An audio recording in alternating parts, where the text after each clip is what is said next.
Perang Sisingamangaraja 12 terjadi di wilayah Tapanuli dan Tanah Batak, Sumatera Utara, terutama di sekitar Danau Toba, Tarutung, Balich, Dairi, dan Lumban Julu.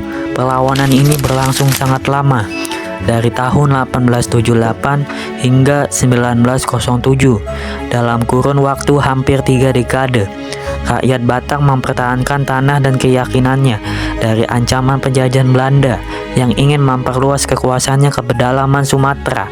Perang ini dikenal juga sebagai Perang Batak dan menjadi salah satu perlawanan terpanjang di Nusantara terhadap kolonialisme Eropa.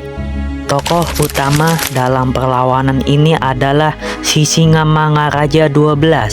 Nama aslinya adalah Patuan Bosur Ompu Pulau Batu. Ia merupakan Raja Batak yang dihormati bukan hanya sebagai pemimpin politik, tetapi juga kepemimpinan spiritual dari kepercayaan Parmalim. Sisingamangaraja 12 dikenal tegas, berani, dan sangat mencintai rakyatnya. Ia tidak rela tanah Batak dikuasai oleh penjajah. Bersama rakyatnya, ia memimpin perlawanan yang bukan sekedar mempertahankan wilayahnya, tapi juga harga diri dan adat Batak dari dominasi asing. Perlawanan Sisingamangaraja 12 tidak muncul begitu saja.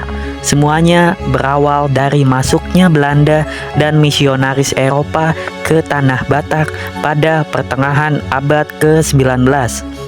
Awalnya mereka hanya datang dengan alasan dagang dan persebaran agama, namun perlahan berubah menjadi penguasaan wilayah dan kekuasaan politik.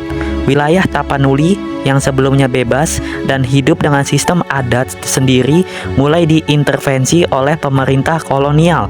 Belanda mendirikan pos militer di sekitar Tarutung, lalu menyebarkan ajaran baru melalui para zending Kristen seperti Nommensen yang dianggap oleh masyarakat sebagai ancaman terhadap agama lokal Parmalim.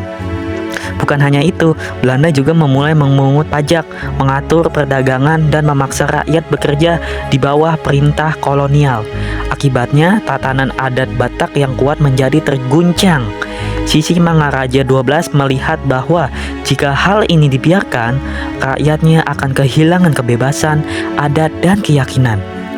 Ia kemudian berseru kepada seluruh masyarakat Batak untuk bersatu dan mempertahankan tanah dan budaya mereka.